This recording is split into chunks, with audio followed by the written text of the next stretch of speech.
A conversation can quickly turn sharp when one person hears criticism in what was meant as a simple point. Voices rise as each sentence sounds like a verdict, not an invitation to understand what truly matters. Defensiveness grows when observation and evaluation get fused into labels that feel like attacks. Clearer communication begins by separating what happened from the story told about what happened.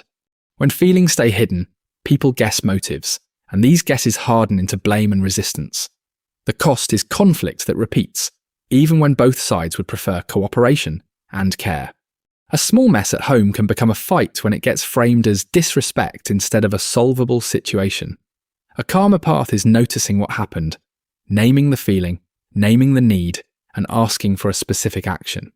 You will see how observation, feeling, need, and request create a simple sequence that keeps honesty and empathy together. This video is inspired by Nonviolent Communication by Rosenberg. And if this helped, subscribe for guided practice using observations, feelings, needs, and requests. The first step is to separate observation from evaluation, ensuring that facts are heard without the sting of diagnosis. An observation simply names what was seen or heard in a specific time and context, without any judgment words. When observation and evaluation are mixed, the listener often hears criticism and stops listening to the real concern. Static labels like lazy or selfish invite arguments about character rather than focusing on what actually happened. In a team meeting, saying someone is lazy can start a debate about identity and past history. Saying that the report was not submitted by Friday clearly names the event and opens the space to explore the reasons behind it. This clarity supports the larger method because compassion grows when communication stays anchored in concrete reality. Once reality is clear, feelings and needs can be named without making the other person wrong. Practice by rewriting one complaint into a time-based observation using dates, actions, and exact words. Then pause and notice how the conversation shifts when the message sounds like information instead of an accusation. Clear feelings language replaces vague statements that hide judgment behind the phrase "I feel." A feeling is an emotion like nervous or irritated, not a thought about what someone did. When feelings are unclear, listeners fill in gaps with assumptions and may respond defensively or dismissively. When feelings are named with reasons, vulnerability can invite cooperation rather than trigger debate. At work, a leader who admits fear about a decision often gets a different response than one who stays purely logical. The shift comes from hearing a human experience instead of another round of arguments and positions. Naming feelings also points directly to the needs underneath, which is the next step in the process. That move builds connection because it invites empathy instead of trading accusations or analysing who is right. Try replacing "I feel that" with "I think," then add a real feeling word and the need behind it.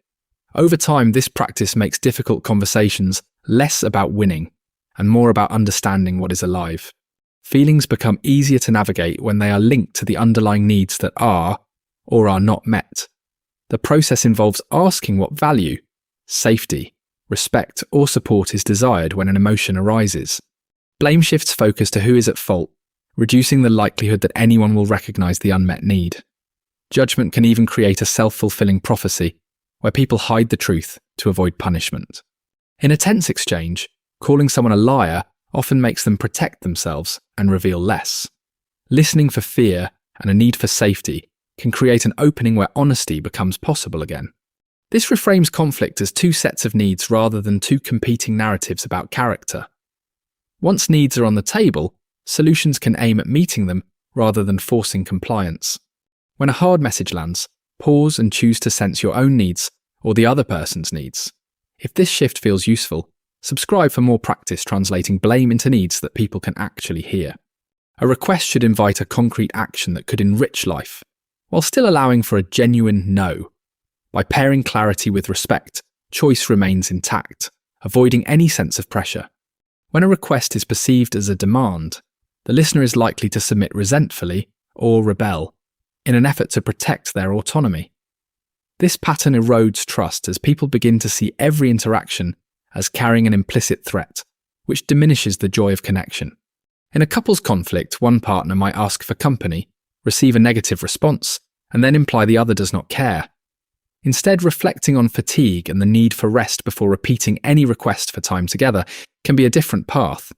This approach keeps the focus on feelings and needs, which is where mutual understanding can grow. It also prevents persuasion from becoming manipulation, as empathy is established before any attempt to influence. Make your requests specific and doable, emphasizing that willingness is more important than compliance. If the answer is no, stay focused on what prevents a yes and only, then explore alternatives that meet both needs. Empathy involves staying with what another person is observing, feeling, needing, and requesting before offering solutions. The mechanism is reflection, a paraphrase that reveals the feelings and needs beneath the surface words. When people receive this confirmation, intensity often decreases because they no longer need to fight for understanding. Moving too quickly to fixes can signal impatience and block deeper feelings that are still unspoken. In a heated family moment, reflecting frustration and a desire for connection can open space for a calmer next step. Even a simple paraphrase can feel powerful, as it proves attention and care are present in the room. When danger leaves no time for dialogue, action may still be needed, but the intention matters. Protective force aims to prevent injury or injustice, while punitive force aims to make someone suffer for a mistake. In conflicts, choose empathy first whenever possible, and choose protection without blame when action is unavoidable. This approach creates safety and accountability together, as it separates protecting life from judging someone as bad. The goal is not perfect wording, but a way of speaking that keeps compassion available during disagreement. Connection becomes more likely when attention stays on what is happening and what is needed. Separate observation from evaluation, then name feelings clearly and identify the needs driving those feelings. Make specific requests that respect choice and respond to no with empathy before searching for a new plan. These actions reduce defensiveness because criticism is replaced with information and needs replace accusations. Over time, people trust conversations more because they expect understanding before pressure or punishment. Start small by choosing one recurring conflict and translating it into the 4 components on paper. Then practice listening for the other person's feelings and needs, even when the words sound harsh. Each repetition strengthens emotional literacy, making mutual respect easier to access when stakes rise. If these ideas align with what you want, subscribe for more guided practice turning conflict into clear dialogue and steady empathy.